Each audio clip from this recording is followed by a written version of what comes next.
We're back here on the media stage at Voice and AI in Washington, DC. I'm your host, James Poulter, CEO and co-founder at Vixen Labs and one of the main stage hosts here at Voice and AI.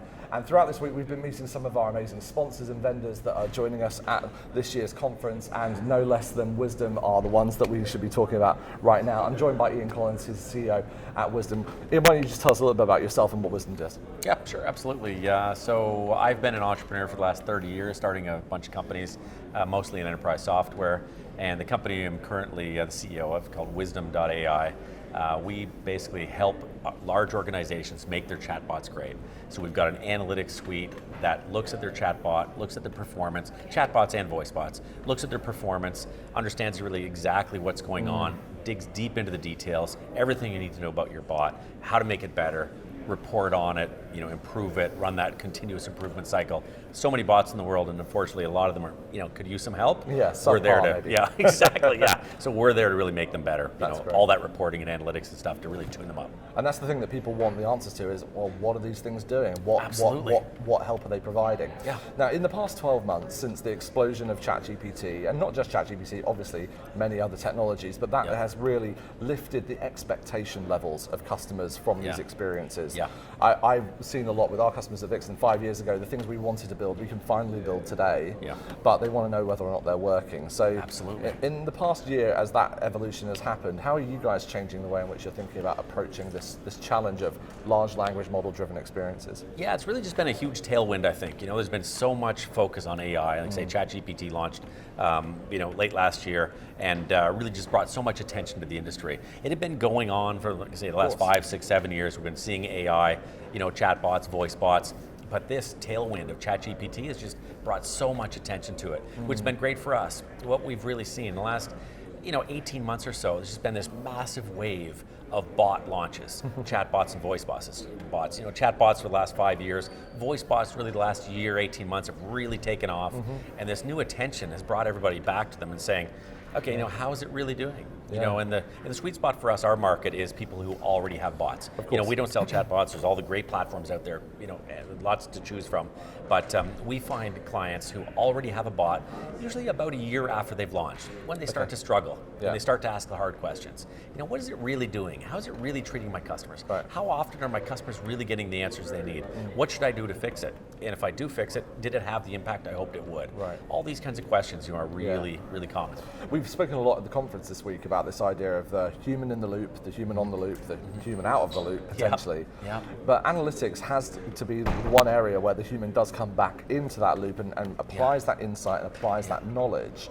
How are you trying to bring that insight to those humans that are looking at these experiences? Like, what are the things that people are looking for? Yeah, like I say, it's clear today, the technology we have, it really needs human attention. Like I say, I've got a bot, AI's at the core, the first generation is these classifiers, second generation is these generative AI or large language models, but you need a human to step back on the outside and say, is it actually performing the way I want it to? And we've got this analytics system. We're going to suck up all the data, all the conversations your customers had with the bot and then they had with a live human agent. We piece them all together, run the analysis on millions of conversations to really give you the data you need. And then, like I say, it's really what we call a bot analyst. We'll have a look at that data and say, okay, am I getting what I need? Are my customers satisfied? Are they happy? Are they getting the answers? I don't want to contain customers. I want to actually give them good answers and that kind of thing. So it really does take a human analyst to interpret this data. There's a lot of it. There's so much going on. There's millions of conversations. A lot of insights we'll uncover. One of the key things we do is we use a topic model, another kind of AI. Right. And we'll look at your millions of conversations and determine what did the customer want from you that day. We're generally talking about customer service conversations. So millions of conversations, you obviously can't read them. And in the past, we had disposition or resolution codes in the contact center, which weren't super accurate. Right. But now the AI can give us a very clear picture of what the customer wanted. Then we can measure metrics by contact reason. How are we performing on each particular contact reason? And then again, a human can look at it and say, well, my customer sat on this particular contact reason, maybe cancel order, has dropped by 5% in the last couple of weeks. Let me investigate and dig a little deeper. And then the human will dig in. And there's some automation in there that will we've automated some of that, but really the human again will look and dig down right down to the transcript level sometime, dig around the system, look at some transcripts, look at some other signals and data and say, I've got a thesis. I think this is what's going on. Why my customer sat dropped? Here's what I'm going to do about it. Go make a change, and then we'll measure that improvement to make sure it had the impact. But it's not AI marking other AI homework. It kind of is. Yeah, it's halfway there. Okay. Yeah, so it's like you say, it's you've done the homework, because your bot, and then the AI is having a look at it, and then a human is checking the work of the AI. So it's kind of AI managing AI with the human in the background checking to make sure, what should I do with this? Is this actually correct? Is it guiding me in the right direction? And and business priorities and things. Sometimes the AI won't know. Like say Black Friday's coming up, although it probably knows that, but something more, maybe your business, has focus, say, we're going to focus in this area for the next quarter, it's really important, the CEO is pushing a certain message, and then in that case, you might say, I'm going to override what the AI wanted, you want to just fix this, but I know my business priorities over here, let's focus some attention on this. We're living in a post-cookie world. We're living in a world of iOS 14, 15. Privacy is so important. Privacy is everywhere, and this space is only highlighting the need for that. Analytics obviously relies upon data and that access. How are you making sure that we can get that kind of insight, get that kind of support, make these things better, but also protecting customer data? Yeah, it's a great question. We get this a lot with the enterprise customers of ours, and how we deal with it basically is we redact all the personal information. So for the analytics to work, we need to know, you wanted to cancel an order for your Samsung fridge that was going to get delivered, next Tuesday. But we don't need to know who you are, where you live, what your credit card number is, what your phone number is. So all that personal information can be extracted or removed from that conversation stream. We're taking all the words that the customer and the bot and then the customer and the live agent used, but we can take out anything personal out of it, and we get the as good an analysis without any personal information as we would with it. So we strip it at the beginning, when we gather the conversations out of the platforms, and then we strip it again when it lands on our server. So we make sure it's scrubbed perfectly clean. Like I say, there's no personal information in there, and that way we think it's very safe. And the analysis is just as good without any personal information.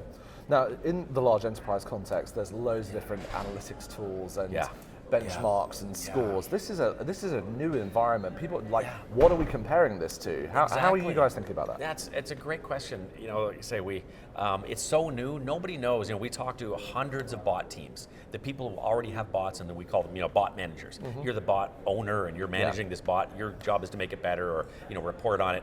And every time we talk to one, they're measuring something different. Like everybody thought, what should we measure? How about this? How about that? NPS scores, CSAT scores, whatever. Exactly. But the three things we try to convince our clients to focus on are what we call automation. That's how often did the bot actually solve the customer's problem? End to end. End to end, not containment. Because containment means we just kept you away from a human agent. And that's not really the goal. The goal is to solve your problem. And number two is customer experience. Of course, we want to leave that customer feeling good. They interacted with a bot. Even if we handed you right to a human agent, we want to do it in a smooth way that the customer felt satisfied. And number three is cost. The third biggest metric there is the price per automated conversation. Everybody's purchased a bot generally to save a little money. And everybody in a contact center will tell you cost per call $12. 12, 15, whatever their number is, but they've all got their number. Cost per live chat, $7. Everybody knows their number. And then we say, what's your cost per automated conversation where your bot solved the customer problem? And people aren't measuring it, which is unusual. So we think the big three, and when we start to talk to our enterprise customers, is that, we agree. Automation, solving problems, customer experience, and cost. Those are the big three. So as we think about that cost conundrum coming down, what would you be saying to clients of why they need to be investing more money into the analytics? Basically, because it's going to drive your cost to the place you want it to be. And your cost per automated should be about 1/10 of your cost per live chat. So depending on the complexity of your situation, and your volume is a big driver. But anybody with millions of conversations, and they've got a live chat cost around $6 to $8, their cost per automated should be 60 to 80 cents. And so that again, 1/10 of the cost is what we're going for. Yeah, it should be about 1/10. And if you're not tracking it, we've seen a lot of clients spending $5, $6, $7 per automated conversation. But they weren't tracking it, they didn't even know. So by you manage what you measure, the whole cliche. But it's so true. When you track that number carefully, you drive up your automation rate, you're driving up your volume, you're seeing that number, then you see the ROI. Say, why should I invest more? If I can truly solve a customer problem and deliver a good customer experience for 75 cents, I've got a business case to make, because I know my human agents, as amazing as they are, they're costing me $7 or $12 for a phone call. So I can see the contrast very clearly and make a case, just for certain use cases where the bot can perform that well. And we know that 80-20 rule often applies, Exactly. right? 80% of those queries that are coming into the call center or coming in on live chat, they could probably be handled automatically. Yeah, so not 80 today. Today we're seeing about 30 to 40%, in terms of full resolution. Of truly solving the problem. Wow. You can contain more, keep them out of your contact center, but generally, we don't want to do that. So we can solve the problem in that 30 to 40% range. Wow. And with the capabilities, LLMs and everything coming along, we're seeing that creeping up. But wow, what numbers? 30 to 40% of resolutions at 10% of the cost. Exactly. It's hard to make the ROI argument, isn't it? is very clear, and if you measure it and create that report, people then see the value, especially if the customer experience is good. Yeah. I think a lot of people made the assumption in the past, I put a bot in place, I might save some money, but my customers maybe are less happy. Yeah. But if we can actually manage the customer experience and monitor it closely, we can drive automation up with the customer experience, keep them both high for just the cases where we know we can solve that problem. Then, like I say, we can manage it very well at a really good cost. So cheap, fast, or good. You can only ever pick two, they say. In this case, we're getting close to having all three. Okay, well that's good to know. So as we look forward now, because this space is moving rapidly, now none of us I think can predict the future. If the last 12 months has shown us anything, that we probably wouldn't have seen this coming. But as you think ahead, are we going to have not just people comparing bots to agents, but bots to other bots? Like, how are we thinking about kind of getting this business case moving? Yeah, and I think, generally one way, these LLMs and Gen AI, right, it's kind of hit the market, and it's just taking over. But I think the way to look at it is I can replace my bot with a generative AI bot, or I can enhance it with a generative AI, or large language model. And we're seeing the enhancement thing take off really. Okay. A lot of people talking about replacement. I'm just going to throw out my old and in with the new. That's right. And it's really we're not there yet. Maybe we're 2 years away from that, but enhancing your bot platform with these large language models is becoming a reality. Just beginning though. Like I say, in the enterprise world, if you're running customer service organization, you want to control every word. It's really important, every word that your customer gets from your brand. So control is so important, and generative AI can be a little bit hard to control. So in that case, people are wading into this a little slowly, being cautious, launching it, having it maybe generate some responses. But a classifier, sort of the first generation, a classifier is still determining what you need and taking you down a prescribed flow, a little more structured than Gen AI. And then maybe we'll use a generative AI response to make it a little more clear or personalized or something like that. Or support a human agent in doing that. Yeah, exactly. Yeah, the agent assist, co-pilots are becoming a big thing. So like I say, we're enhancing the system, I think, with large language models today, and replacement is still a little ways off down the road. But people are comparing for sure. I've got a Gen 1 bot, and we've seen ChatGPT, and we're like, wow, that's amazing. But can I replace it, and can I really get to that level of performance? Probably a couple of years. Okay, so there you go. Years ahead, we've got things coming down by 30-40%.